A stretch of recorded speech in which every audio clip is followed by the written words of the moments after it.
जय माँ इंद्राक्षी, जय अम्बे। इंद्राक्षी धाम में दर्शकों आप सभी का हम हार्दिक स्वागत करते हैं।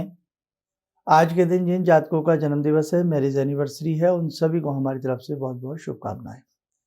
हथेली में कुछ ऐसी खास रेखाएं होती हैं जो भविष्य कल, आने वाला कल और आपका जीवन बड़ा ही शुभ रहेगा। तो वो एक ही रेखा मैं आज बता रहा हूँ, बाकी अन्य रेखाओं का चर्चा हम आगामी अंकों में करेंगे। वो ऐसी कौन सी रेखा है जो वास्तव में व्यक्ति का काया पलट करती है और उसके भाग्य में 4 चांद लगाती है। पहले आज का पंचांग देखें। 25 नवंबर सन 2022, दिन शुक्रवार, मार्गशीर्ष का महीना, शुक्ल पक्ष, संवत 2079, तिथि द्वितीया, नक्षत्र ज्येष्ठा, राहु काल 10:30 से 12, दिशा सूल पश्चिम दिशा। अब ये जो हम रोज आपको पंचांग बताते हैं ना, इस पंचांग से 2 चीजें आपके बड़े काम आती होंगी। एक तो तिथियां, और तिथि के साथ साथ दिशा सूल। जो नए दर्शक हैं, नए साधक हैं, वो दिशा सूल का विचार सुन लें। जैसे हमने कहा, दिशा सूल आज शुक्रवार है, पश्चिम। दिशा सूल का ये अर्थ होता है कि हमें पश्चिम दिशा में आज के दिन यात्रा नहीं करनी चाहिए। अति आवश्यकता है कि जाना ही जरूरी है, काम भी नहीं छोड़ सकते। यदि किसी का ऑफिस ही पश्चिम में है तो उसे तो जाना ही जाना है। तो उस दिशा में हर दिशा का एक परिहार है, वो हमने एक अंक बनाया था, वो हमारा सुन लें। अगर पश्चिम दिशा में शुक्रवार के दिन जाना हो तो क्या करके घर से जाएं। बहुत आसान से हमने उसमें तरीके बताए हैं, सोमवार का अलग, मंगल का अलग, तो वो जरूर जान लीजिए, ठीक है। अब आते हैं हम आज के योग पर। आपकी हथेली में बचपन से सुनते आ रहे होंगे कि हाथ में भाग्य छिपा होता है, हाथ में भाग्य छिपा होता है। कुछ लोग कहते हैं हाथ की रेखाएं तो वैसे ही बन जाती हैं, सबका अपना अपना मानना है। लेकिन वास्तविकता है कि हाथ की रेखाएं वास्तव में बोलती हैं, अगर आपको ये पढ़नी आती हैं तो। अगर ऐसा ना होता तो फिंगरप्रिंट के माध्यम से हम क्यों बहुत सारी बातें समझ पाते। फिंगरप्रिंट हर व्यक्ति के अलग होते हैं, जानते हो ना। हर व्यक्ति का भाग्य अलग होता है, किस्मत अलग होती है। तो आइए, अब आपने अनेकों बार सुना हो भाग्य रेखा के बारे में, लेकिन कब भाग्य रेखा पूर्ण फल प्रदान करती है, उस बात को आज हमसे सुने आप।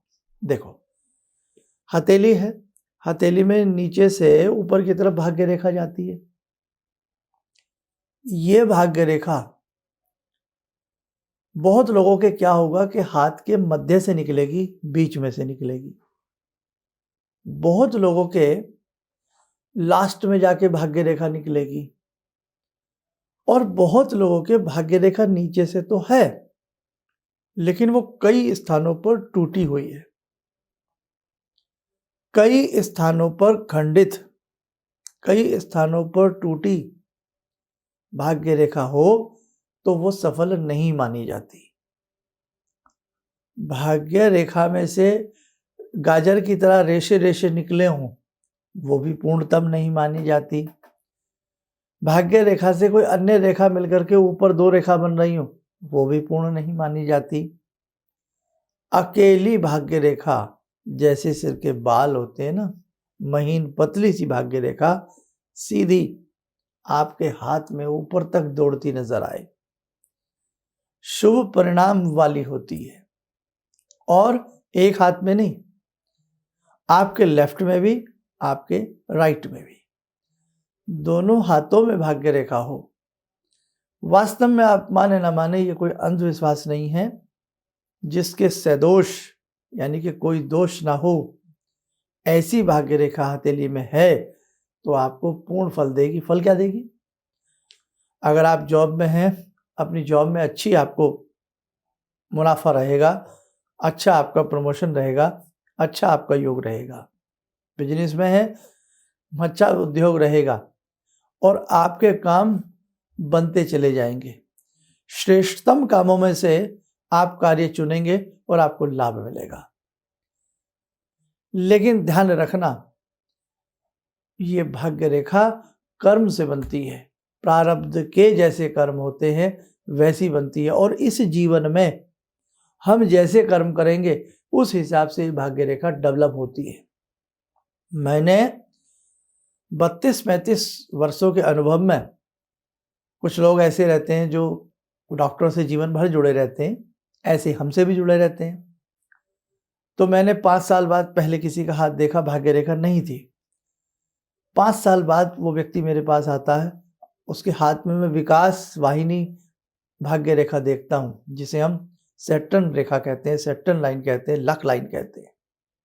भाग्य रेखा देखी और वो व्यक्ति कहता हुआ भी सुन पाया जाता है कि मुझे अब बड़ा लाभ मिल रहा है।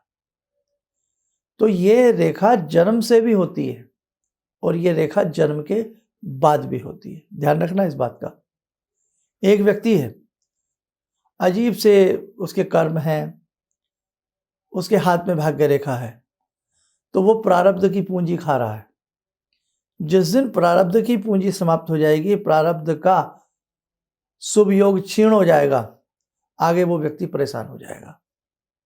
आगे भाग्य रेखा ही उसकी या तो मिट जाएगी या कट जाएगी या दो मुही हो जाएगी या कई फलकों में बट जाएगी, है ऐसा।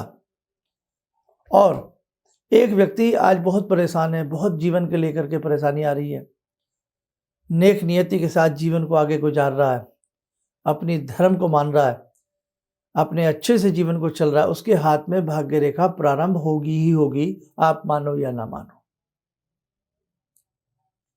अब देखो, कोई भी व्यक्ति आकर के कह दे ऐसे कैसे हो सकता है? भैया, हम लोगों ने 32-35 साल वर्क किया है, उसमें हमने ऐसा देखा है। आप उसे 6 महीने में या 32 महीनों में नहीं आंक सकते। इसीलिए ये सारी रेखाएं, हथेली में एक भाग्य रेखा ऐसी होती है जो खजाने से कम नहीं होती है, व्यक्ति को जीवन में परिपूर्ण बना देती है, खासतौर से सुख सुविधाओं के मामले में। इसको हम धन रेखा भी कहते हैं। और ऐसा भी मत समझ लेना कि जिसके हाथ में ये रेखा नहीं है वो निर्धन होगा, ना ना ना ना ना ना ना, ऐसा मत समझ लेना। बस ये है कि उस कुछ लोगों में कमजोरी रहती है और जिसके हथेली में ये होगा वो थोड़ा सा सुख संसाधनों से परिपूर्ण रहेगा या उसको कहीं ना कहीं से मिलते रहेंगे। एक व्यक्ति बड़ा पसीना बहाता है, बहुत मेहनत करता है, उसके बाद भी उसको संसाधन मुहैया नहीं हो पाते। वो व्यक्ति थोड़े से ही परिश्रम में अधिक उसको संसाधन मिल जाते हैं। ये भाग्य रेखा, ये धन रेखा अगर किसी व्यक्ति की हथेली में परिपूर्ण रूप से सदोष रेखा के रूप में हो, कोई दोष नहीं उसमें होना चाहिए। एक चीज और ध्यान रखें, भाग्य रेखा बहुत लोगों के हाथ में आप लंबी देखोगे, लंबी लंबी भाग्य रेखा दिख जाएंगी, लेकिन ये मिडल फिंगर है। अगर मिडल फिंगर के ऊपर चढ़ती हुई भाग्य रेखा मिलेगी, वो किसी काम की नहीं। क्यों? अति हर चीज की बुरी होती है।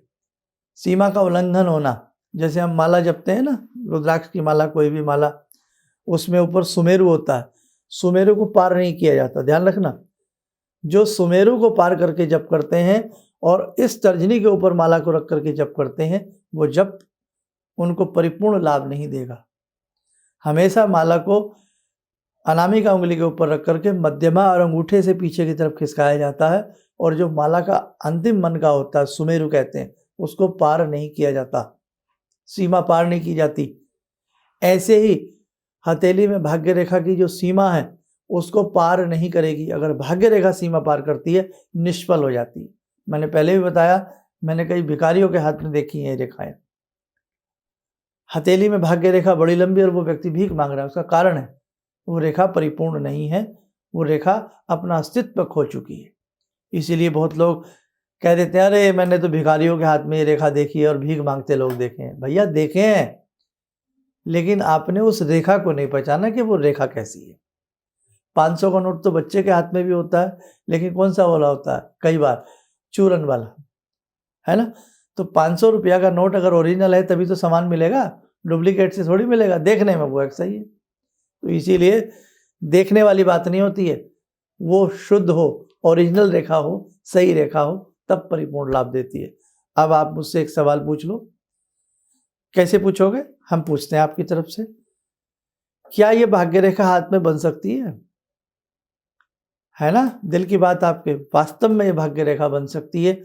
आप अपने गुरु के चरणों में लगे रहें, अपने भगवान के चरणों में लगे रहें, अपने गुरु मंत्र को अच्छे से पढ़ें, जो भी आपको गुरुदेव मंत्र दें उसके ऊपर पूरी आसक्ति उड़ेल दें, मन से श्रद्धा से उस मंत्र की साधना करें, अपने धर्म से जुड़े रहें, अपने धर्म की मर्यादा को हर संभव रूप से बचाने का और धर्म में लिप्त रहने का हमेशा प्रयास करें, बड़े बुजुर्गों की इज्जत करें, मान सम्मान के साथ जिंदगी जीने का प्रयास करें, नेक नियति पर चलते हुए शुद्ध कमाई करने का प्रयास करें।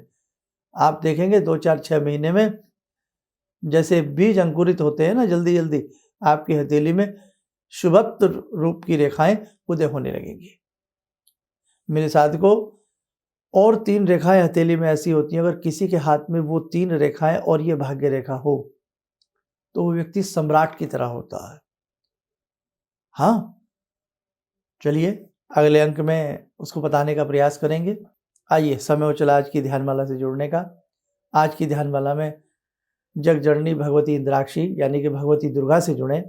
हे दुर्गा माँ, आप हमारा कल्याण करें और जितने भी साधक हमें सुन रहे हैं, देख रहे हैं, सबकी हथेली में शुभ रेखाओं का वास हो, अर्थात सबका जीवन सुखी और संपन्न हो। ॐ सिन्दूरारुणविग्रहां त्रिनयनां माणिक्यमौलिस्फुरात् स्तारानायकशेखरं स्मितमुखी भापेन वाक्षोरुवां पाणिभ्यामलपूर्णरत्नचषकां रत्नोत्परां बिभ्रति सौम्यां रत्नघटस्थरक्तचरणां ध्यायेत्परामम्बिकां खड्गं चक्रगदेषु चापपरिगान् शूलम्बुशोण्डिं शिरा शङ्खं संदधतीं करे स्त्रीनयनां सर्वाङ्गभूषावृतां नीलास्मद्युतिमास्य पाददशकां सेवे महाकालिकां यामास्तो स्वपितैहरो कमलजो हन्तुं मधुं कैटवं विद्युद्दामसमप्रभां मृगपते स्कन्दस्थितां भीषणां कन्या विहकरवालखेटविलसा धस्ताविरासेवितां हस्तैश्चक्रगदाशिखेटविशिखां चापं गुणं तर्जनीं विप्राणामलिलात्मिकां शशिधरां दुर्गां त्रिनेत्रां भजे। कवच बना लें, ध्यान करें, भगवती का शुभ आशीष हम सबके ऊपर बरस रहा है।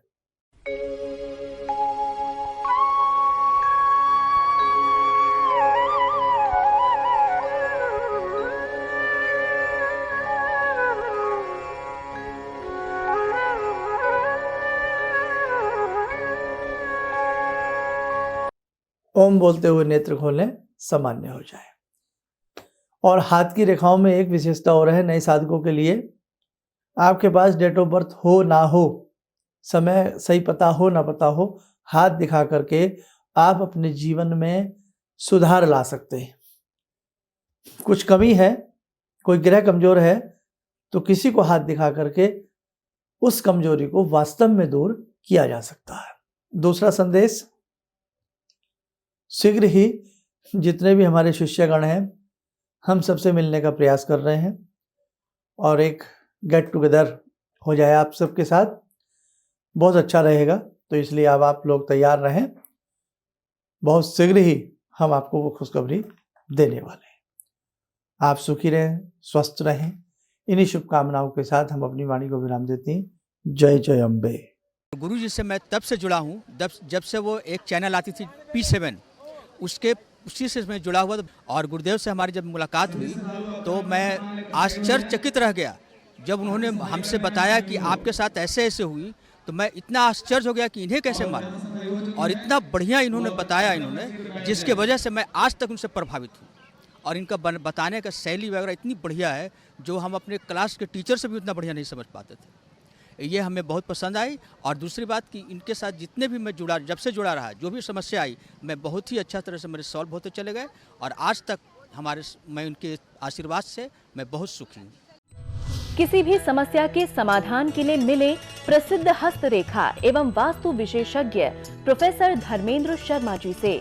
नोट: शिविर में भाग लेने हेतु एवं व्यक्तिगत रूप से मिलने के लिए कॉल करने का समय सुबह 10 बजे से शाम 6 बजे तक।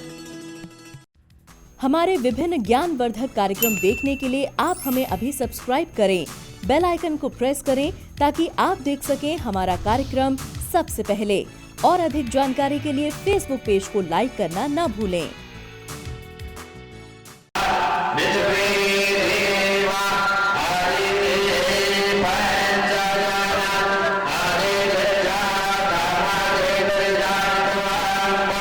Yo